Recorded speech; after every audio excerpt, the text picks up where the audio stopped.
Assalamualaikum, dan salam sejahtera semua sahabat bonsai, semoga selalu sehat dalam limpahan rezeki yang berkah. Di video kali ini saya ingin menyampaikan sejarah singkat tentang bonsai, semoga bermanfaat. Tanaman bonsai merupakan tanaman yang sengaja dikerdilkan. Struktur tanaman mulai dari akar, batang, hingga daun diberi perlakuan agar diperoleh bentuk menarik seperti yang diinginkan. Maka dari itu, budidaya tanaman bonsai dianggap sebuah bagian dari seni. Tapi, tahukah sobat dari mana, atau sejarah asal mula dan penyebaran tanaman bonsai ini berkembang? Jepang. Ya, Jepang merupakan bangsa yang memiliki beragam kebudayaan yang unik dan menarik. Tetapi semua kebudayaan yang dimiliki bukanlah hasil ciptaan sendiri. Kebudayaan Jepang sejak dinasti Yamato telah mendapatkan pengaruh besar dari Buddhisme dan peradaban Cina. Jadi dapat dikatakan bahwa Jepang menyerap budaya asing dan kemudian dijadikan sebagai budaya lokal Jepang. Begitu juga dengan bonsai yang merupakan penyerapan budaya dari Cina. Bonsai merupakan suatu kebiasaan masyarakat Cina menanam tanaman yang dikerdilkan di dalam pot. Kebiasaan ini disebut punsai atau penzai. Seni punsai di Cina. Punsai ini pertama kali dibuat oleh Tong Guanming yang merupakan pegawai negeri kelas atas pada pemerintahan dinasti Qin 221–206 SM.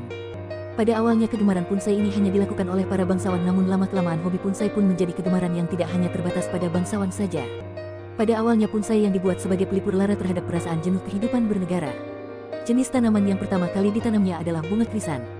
Atau bonsai tersebut ini kemudian dibawa ke Jepang sekitar tahun 1200 dan berkembang dengan pesat mulai 1900-an. Bonsai mulai disebarluaskan oleh bangsa Jepang ke seluruh dunia. Bonsai terdiri dari dua kata yang berasal dari bahasa Jepang, yaitu bon yang berarti pot dan sai yang berarti tanaman. Jadi, bonsai dapat diartikan sebagai tanaman yang dipelihara di dalam pot. Namun, tidak semua tanaman di dalam pot dapat disebut bonsai karena tanaman tersebut harus memenuhi kriteria tertentu. Kriteria pertama adalah tanaman yang berasal dari kelompok dikotil atau tumbuhan yang berkeping dua. Tanaman dikotil bisa diketahui melalui ciri khasnya, yaitu kambium pada batang yang membuatnya menjadi lebih kokoh. Dengan begitu, fisik dari tanaman dikotil adalah memiliki batang yang semakin besar semakin ke bawah. Kedua, tanaman harus memiliki keunikan. Tanaman yang akan dijadikan bonsai harus memiliki bentuk yang unik sekaligus indah. Contohnya seperti tanaman yang memiliki bunga berwarna-warni pada satu pohonnya, memiliki kontur batang yang berliku-liku atau bahkan memiliki bentuk buah yang unik. Ketiga, tanaman harus memiliki ketahanan ketika mendapatkan perlakuan khusus. Untuk menerapkan kesenian bonsai pada jenis tanaman tertentu, artinya tanaman tersebut membutuhkan perlakuan khusus untuk memperindah tampilan dari tanaman itu. Perlakuan khusus yang diberikan bisa berupa pemangkasan, pemahatan atau bahkan memberi kawat yang bertujuan untuk mengubah bentuk tanaman tersebut sesuai dengan bentuk yang diinginkan. Keempat, tanaman harus memiliki umur yang panjang. Melakukan kesenian tanaman bonsai umumnya harus dilakukan oleh seorang profesional, sebab membuat bonsai merupakan hal yang mudah dan membutuhkan teknik dan waktu yang cukup lama. Butuh rangkaian proses yang cukup panjang, hingga akhirnya tanaman bisa berubah menjadi bonsai. Kelima, ukuran tanaman. Sesuai dengan arti dari bonsai yaitu miniatur tanaman, maka bonsai merupakan tanaman yang memiliki ukuran yang kecil. Pada umumnya, ukuran standar dari tinggi tanaman bonsai berkisar pada 50 cm hingga 150 cm. Dengan tinggi tersebut, maka akan memungkinkan untuk menanam bonsai pada pot.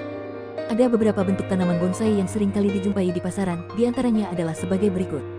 Tegak lurus cokkan, miring sakan, tegal berkelok-kelok mokuyobi. Menggantung dan setengah menggantung tengai dan hangtengai. Sapu tegak hokidachi, batang bergelung bankan, berbatang banyak takan, menonjolkan akar niagari, kelompok yosewe, akar terjalin netsunarari, pohon tidak lazim kawariki, pohon sastrawan atau bebas bunjini. Itulah sobat sejarah singkat tentang bonsai. Kurang atau lebihnya mohon maaf. Salam satu hobi, dari pemula. Jangan lupa like, komen dan subscribe-nya di channel Nuroyan. Wassalam.